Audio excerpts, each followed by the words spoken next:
Hello guys, and welcome to another ProfileTree video. So in today's video we're going to be focusing on website accessibility, primarily on making your website accessible to all users. So without further ado, we're going to go ahead and get started. So first things first, let's get the basics down. What exactly is web accessibility or website accessibility? Well, it's the practice of designing and developing websites and web applications in a way that ensures everyone, including people with disabilities, can perceive, understand, navigate, and interact with the content effectively. It's pretty much providing an equal access and opportunities for all people. Now, the main reasons as to why website accessibility is very important is primarily for legal compliance, expanding your audience, improved SEO, enhanced user experience. But let's go ahead and talk more detail into each of these points. So if you guys were wondering, in front of us is a website called Accessib, but we'll look at that in more detail later on in the video. But for now, what we want to talk about is the 4 points that we made earlier on. First one being the legal compliance. So of course, many countries and regions have recognized the importance of web accessibility and have enacted laws and regulations to enforce it. Now, in the United States, for example, the Americans with Disabilities Act, ADA, and Section 508 of the Rehabilitation Act set guidelines for accessible web content. Other countries such as Canada, the UK, Australia also have very similar laws. Now, non-compliance with these laws can result in legal consequences. That'll include fines, legal action, reputational damage. So you could pretty much gauge what sort of issues you can face, as well as lawsuits. So lawsuits related to web accessibility have become increasingly common, making legal compliance a critical concern for business and organizations. Now, speaking of audience, of course every business owner or business website want to expand their audience. So this is another way to do it, which is, of course, to have web accessibility. So by expanding your audience, you need to ensure web accessibility. Of course, websites become inclusive and welcoming to a broader audience.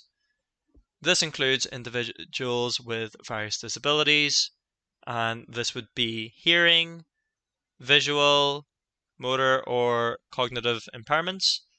Now, in what way could you enforce that, or what way could you add to this?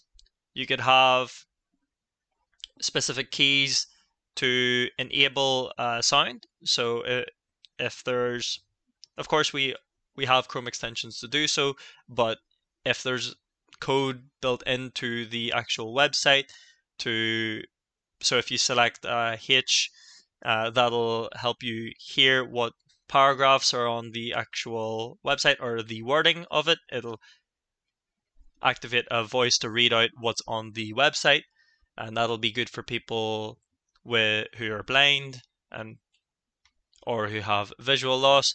Now, of course, something similar could be applied for hearing, again for motor and cognitive impairments.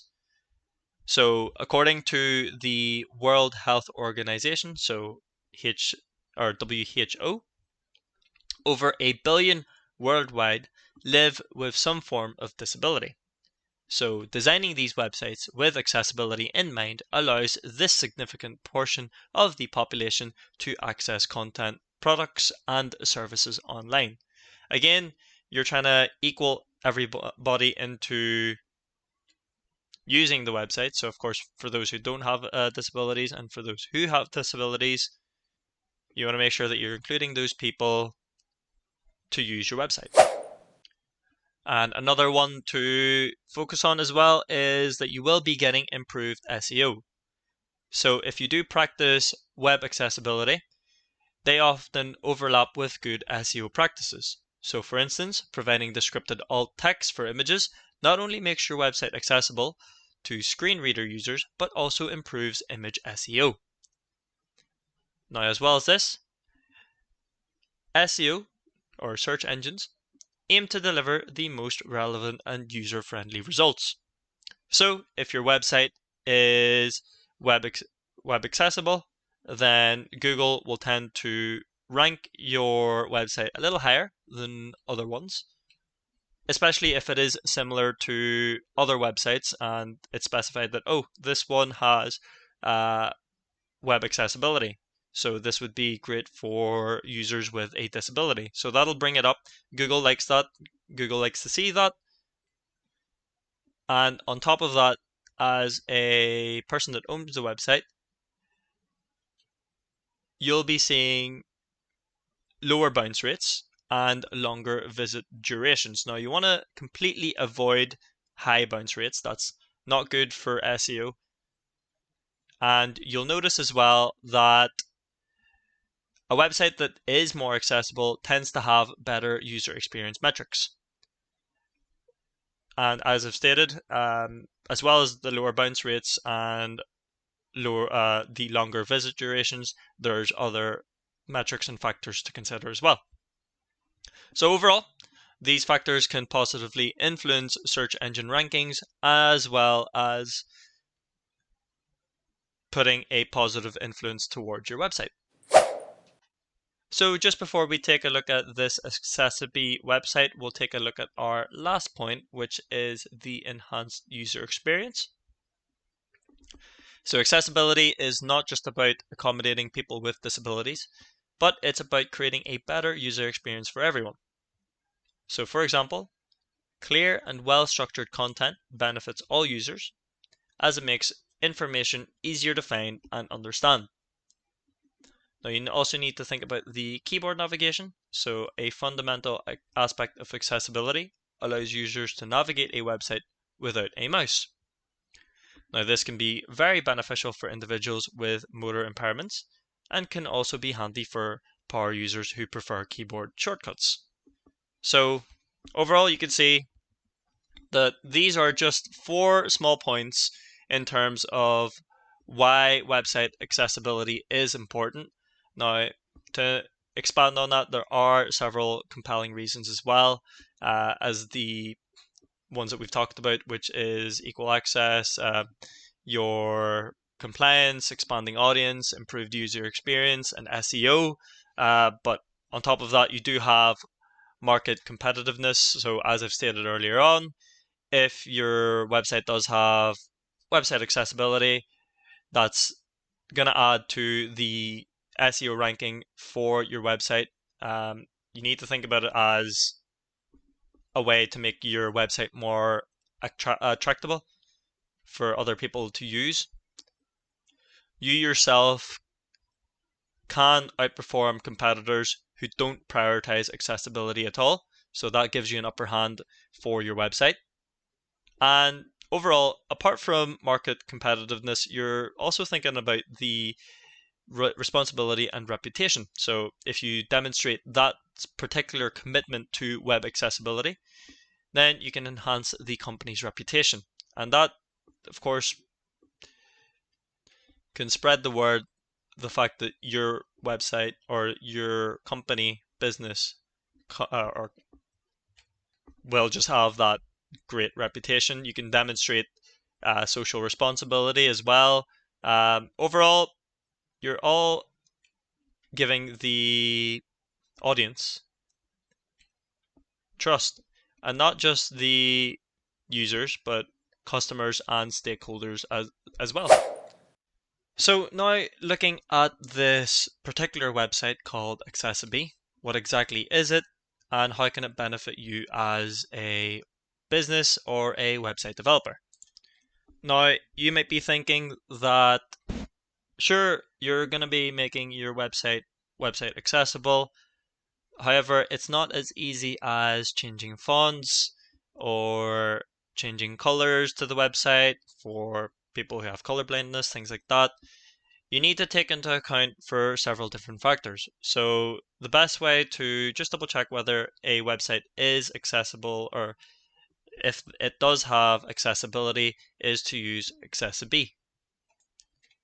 and this should help you as a web developer or as a business owner for a website to just gauge on what you can make accessible, and it'll just help you along the lines of the development stages as well.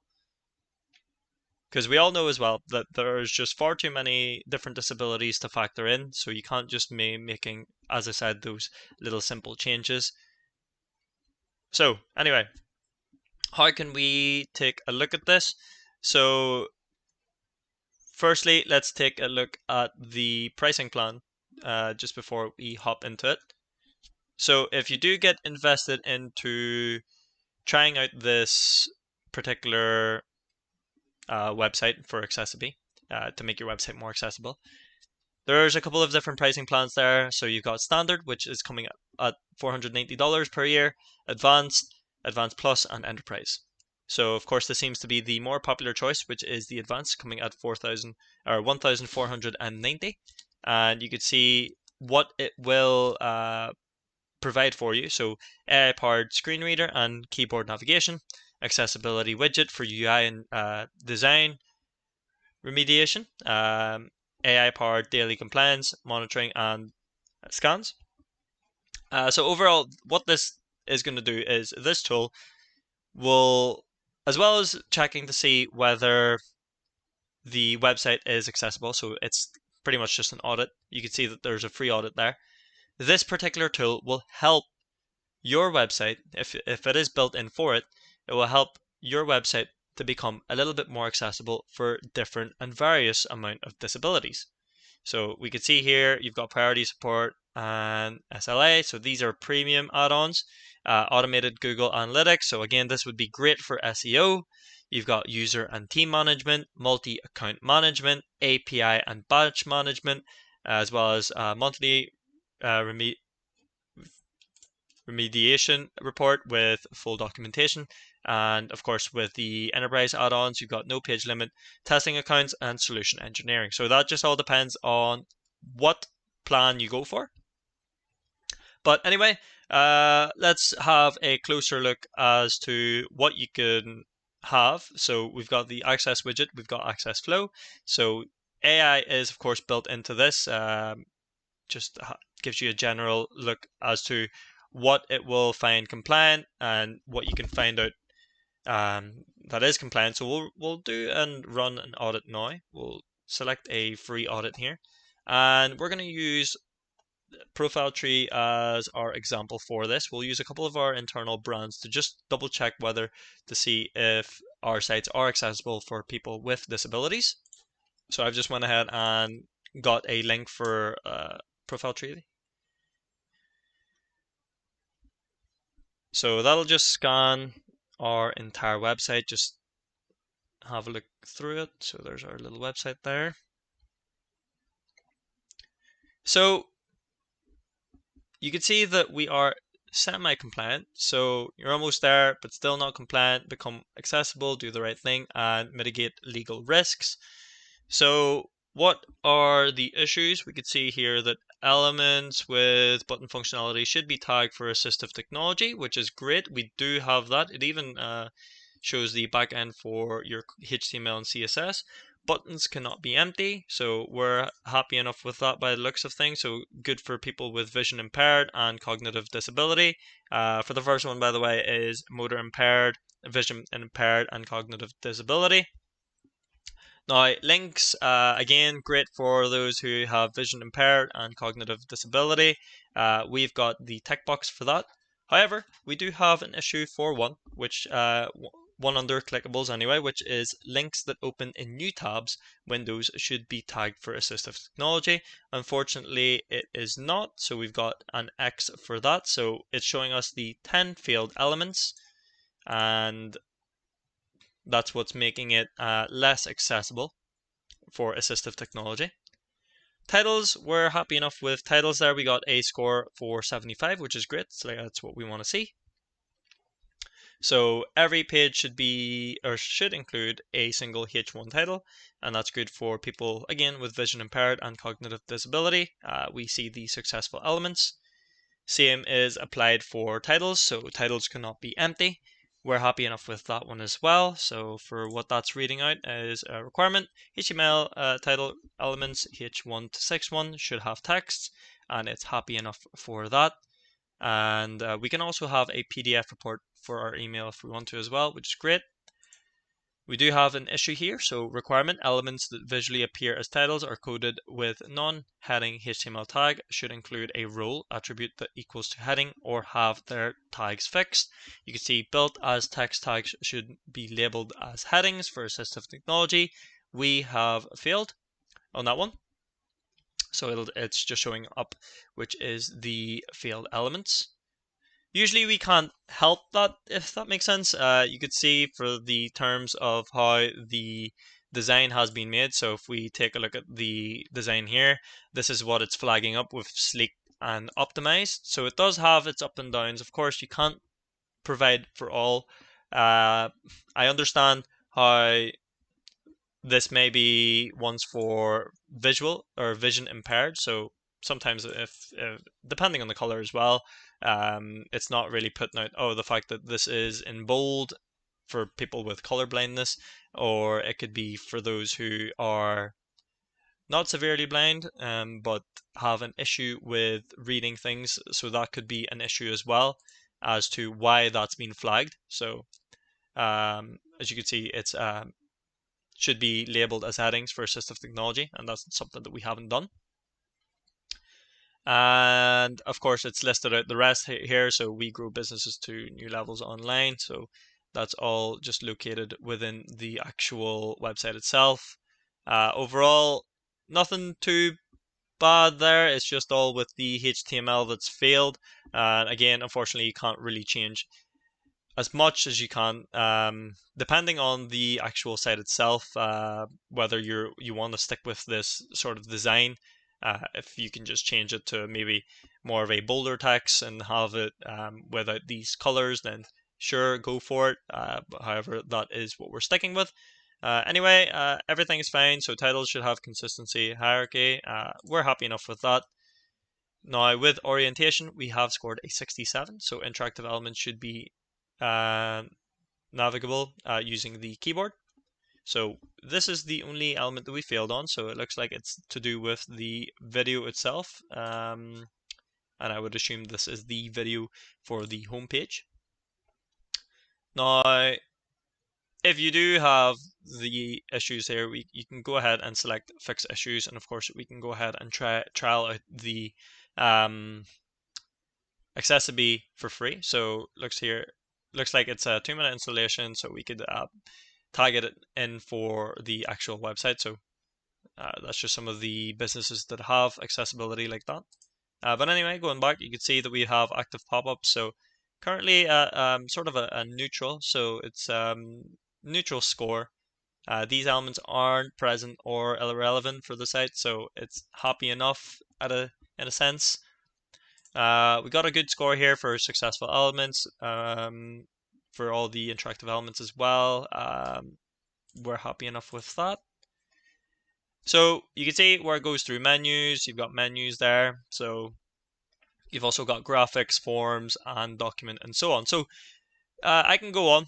You can see that it's just a general layout for all the things that you may have issues with for your site. It just scans them in, which is great to see. But yes, you can see that there's just a list of different areas here in order for this website to become compliant. We'll check one more website just to see. We'll search up Conley Cove. And we'll take a look and see how compliant this particular website is. So we'll go back and we'll exit here and we'll get an audit for this. So again, you could do this as many times as you want. It is just a free audit. Now, while we're waiting for that, there are several different evaluation tools that you could use as well, like Wave Web Accessibility Evaluation Tool. And again, it just offers a detailed report like this. You have Accessib tools as well, and that's great for Chrome and Firefox. You have WCAG color contrast checker. So I'll actually just show you that, guys, now. So WCAG color contrast checker. And this is like a Chrome extension that you could use as for taking a look at as a web developer as well. But if you do have uh, a disability for this, then you can use it through the Chrome Web Store. But overall, if you are trying to become more compliant as a web developer, then this would be the sort of thing that you should be using. But anyway, you can see that we are semi-compliant again. We've got clickables, titles, orientation, pretty much the same amount there. But however, we are scoring a little bit badly on this one in terms of it all. This one's scoring a little bit better at 96 compared to the ProfileTree one, which is scoring at 75. But as I said, same thing. You can just see a list of different areas there for where we can work on in terms of our website. But guys, that pretty much reaches the end of the video. Now, this is just one of the tools that you can use, as I said, if you are wanting to make your website a little bit more accessible for other people, especially those with disabilities.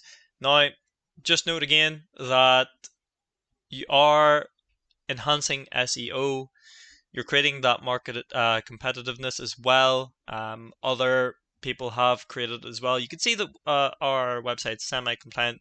It's just a couple of fixes and changes that you would need to do in order to make it a little bit better, and this tool is there to help you see whether you've got any of those underlying issues. But guys, hopefully this video has helped, and hopefully it's opened you up to making your website a little bit more accessible. If this video has helped, let us know in the comment section below. We'd like to know what you think. But other than that, I'll see you guys for the next video. Thank you very much for watching.